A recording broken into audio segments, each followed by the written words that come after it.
China tried to stop Philippines building military facilities to block U.S.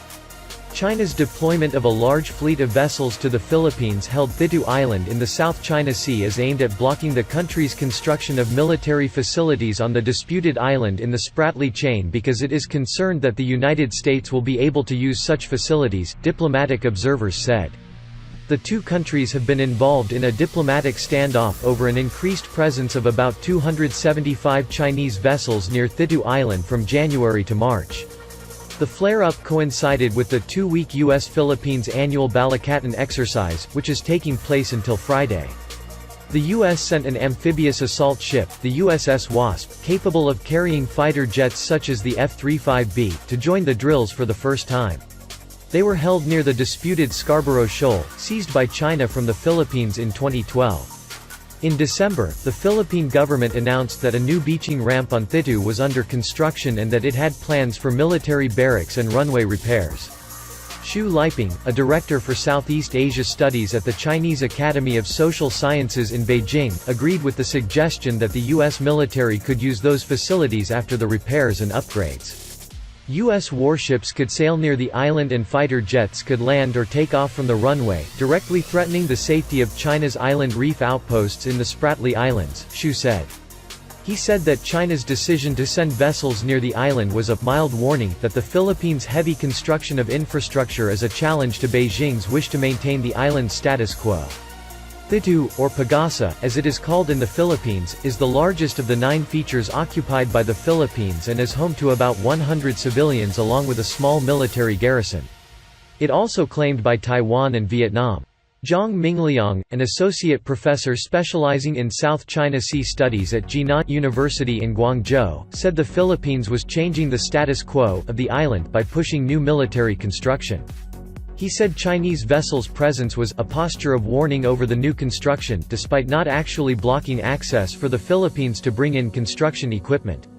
But Zhang said Beijing would be concerned that Manila could share those military facilities currently under repairs and upgrades on Thitu with the U.S. for the purpose of surveillance on China, undermining China's military advantage in the South China Sea through the building of man-made islands. The Philippines has been vocal about the presence of Chinese vessels, with President Rodrigo Duterte demanding Beijing lay off the island and threatening to order his military to take suicide missions to defend his nation's claim over it. China's foreign ministry hit back, with spokesman Lu Kang saying that Spratlys were within China's territory. Washington-based think tank the Center for Strategic and International Studies (CSIS) stated that the boats had the characteristics of China's maritime militia. The approximately 275 Chinese vessels sent to Thitu area included vessels from the Navy and Coast Guard along with dozens of fishing boats, according to the CSIS. Richard Haydarian, a Manila-based academic and military analyst, said a significant number of them belong to Chinese People's Liberation Army (PLA) maritime militia forces. The increased presence was to prevent the Philippines from building structures on the Sandy Cay, a low-tide elevation in Thitu's territorial sea, Haydarian said. These deployments began in mid-December, with their number reaching a high of 95 that month before dropping in January, according to the think tank's analysis of satellite images.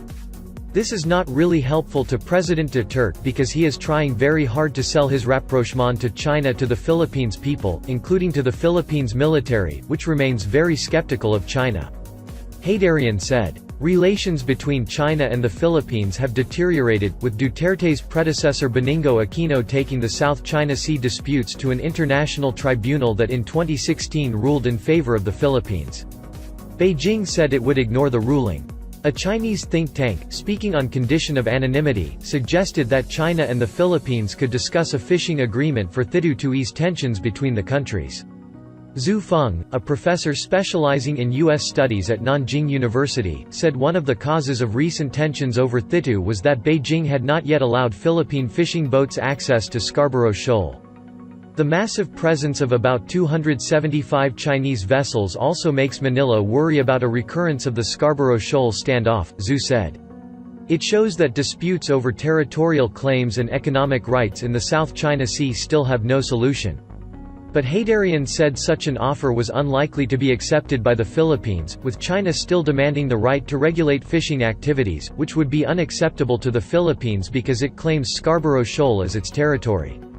Shen Dingley, a Shanghai-based international relations professor, said recent defiant gestures by the Philippines indicated that it was returning to the confrontational approach that had been favored by Aquino.